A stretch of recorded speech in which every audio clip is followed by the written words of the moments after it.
There's a lot that can be said about the way video games have portrayed minorities. Even though video games have had a really short history compared to other mediums like films or novels, a lot of harm has been done by an industry dominated by white males for much of its history. Fortunately, both studies and public opinion seem to show that things are getting better. The game industry, while still dominated by white males, is growing more diverse. There's still a lot of room for growth and improvement pretty much everywhere, but I think there's a more positive outlook today than there was even just a couple of years ago.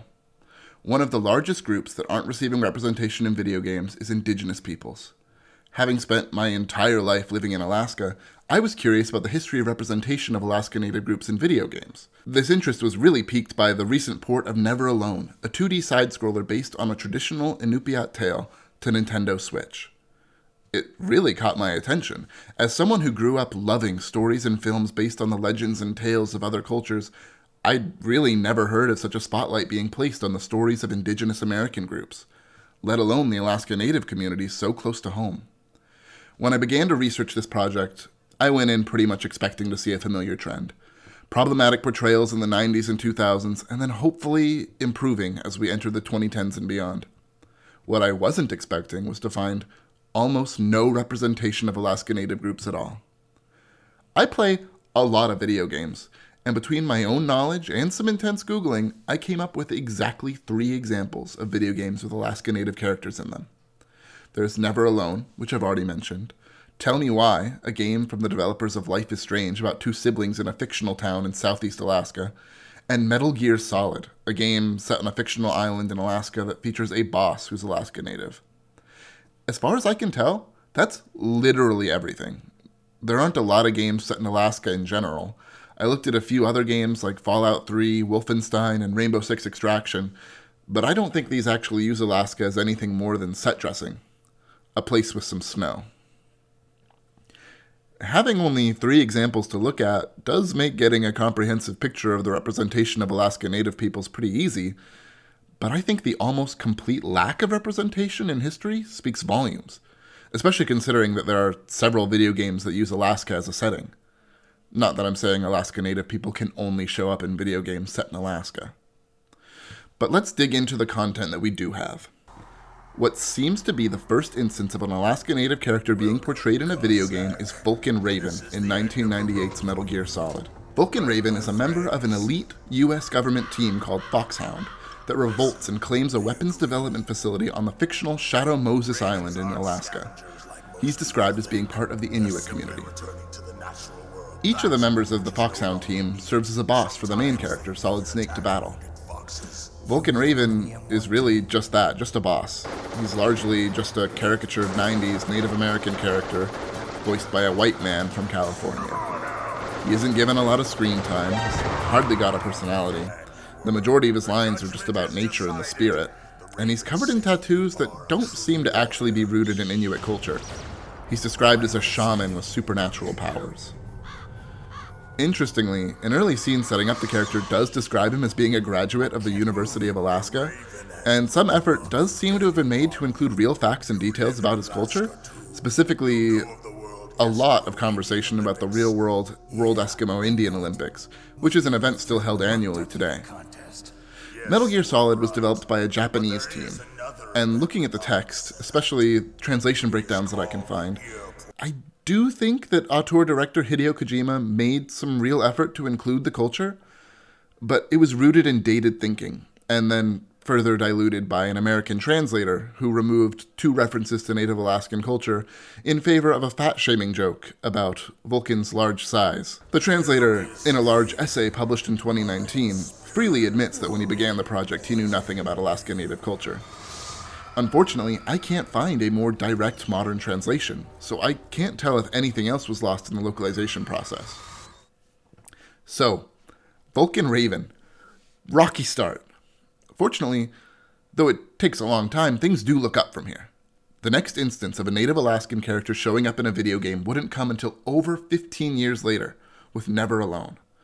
Never Alone is the game that inspired this project, and it's something really special. Never Alone was developed in a collaboration between Upper One Games and Eline Media as part of a series designed specifically to tell untold stories and represent underrepresented cultures. Upper One Games was formed by the Cook Inlet Tribal Council in Anchorage, Alaska, and is the world's first indigenous-owned video game development studio.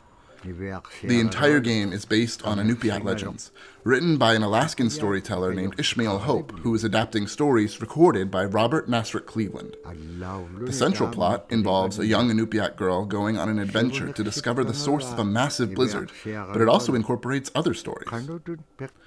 The narrative is framed as a story that's being told. The characters communicate non-verbally, and the narration is done in a traditional language, with English subtitles, that tells the story.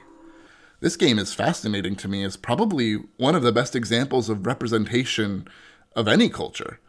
Native Alaskans didn't just have a significant role in creating this game, their voices specifically are raised throughout the game through what they call cultural insights. These are edited documentary segments that feature the faces and voices of 16 real people who explain the cultural significance of elements of the game. One of the things I think a lot of people need to understand is we aren't a museum piece. Viewable not just as like some extra content in the menu, but like truly in the game, wholly integrated. As the player progresses, these videos are perfectly paced almost as if to answer questions. I entered one segment of the game where the northern lights shone in the sky. I thought to myself, nice, love some northern lights.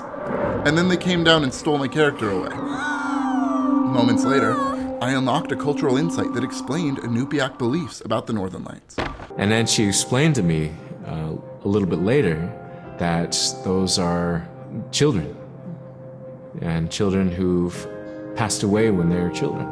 You don't want to draw them in too much, is what she said, because then they could play football with your head, play Eskimo football, and that's what they want to do. They're always playing, those children up there. Don't play out without your hood on. The art style of the narrated sections of the game emulates Inupiaq scrimshaw art, and almost immediately after viewing the first one, a cultural insight explains the significance of that style to the culture. So scrimshaw is this really beautiful method of art that's done either on baleen or ivory, and traditionally it was used to tell stories. The cultural insights are super fascinating. They're only a couple minutes long, and they're perfectly designed to accompany gameplay. The only problem I had with them is that as the player proceeds through the game, some insights can be missed. I was super disappointed to clear the game with only 23 of 24 videos unlocked. Representation is at its best when people are able to tell their own stories, and Never Alone is a truly fascinating example. A sequel to the game was announced earlier this year. The third, and so far the final appearance of Native Alaskan people in video games took place in 2020 with Tell Me Why. By Don't Nod Entertainment, who are the very recognizable developers of the original Life is Strange and Life is Strange 2, published by Xbox. It's a gift, Tyler. Pretty big name. You know what gift-giving means in Tlingit culture. Tell Me Why is a game about two siblings, a transgender man named Tyler Ronan and his cisgender sister, Allison. It takes place in a fictional Alaska town called Delos Crossing. Fine. It's based on real-world I'll Hoona, take it, Alaska, but I'm not going which to is wear it. located near Really? Juneau. Really? Compared to Never You working Alone, tonight? Tell Me Why could No, almost thank disappoint God. I've with been its pulling lack of any doubles all actual week. Native I'm Alaskan working the diner all day representation on tomorrow, its though. development You want me to team. bring you anything? But that said, the I'm team trying at to Don't cut out Nod carbs did and work grease for a extensively while. with several groups to Girl, ensure you may its as well just representation lay was down in the authentic. dirt and let They the worked bears primarily take with organizations you. like That the is Gay and Lesbian no way to Alliance live. Against Defamation, but they also worked with groups in Alaska, visiting the Later. town of Hoona several times and partnering with the Hoona Heritage Foundation in Hoona to ensure accuracy. Hoona Tlingit artists were also She's commissioned just to jealous design the because she art and couldn't catch a artifacts seen in fish, the game. Even if she filled the lake with Two cyanide. major first. characters in Tell Me Why Never mind. are of Tlingit Tyler, heritage. we better get started There's with our Michael, shopping. a gay man Yeah, who's I'll be Allison's around best if you need friend and anything. Tyler's potential love interest, and Eddie, Allison's adopted father and also the police chief in Delos Crossing. Both characters are fully realized and significant in Tell Me Why's story. Representation of Native Alaskan people and communities in video games is disappointingly sparse, though I think it's really fascinating that what is there, 90s spy action games notwithstanding, is of really high quality. Interestingly, there seems to be some serious interest from Alaska Native organizations, like the Cook Inlet Tribal Council, to just get out there and do it themselves if no one else will.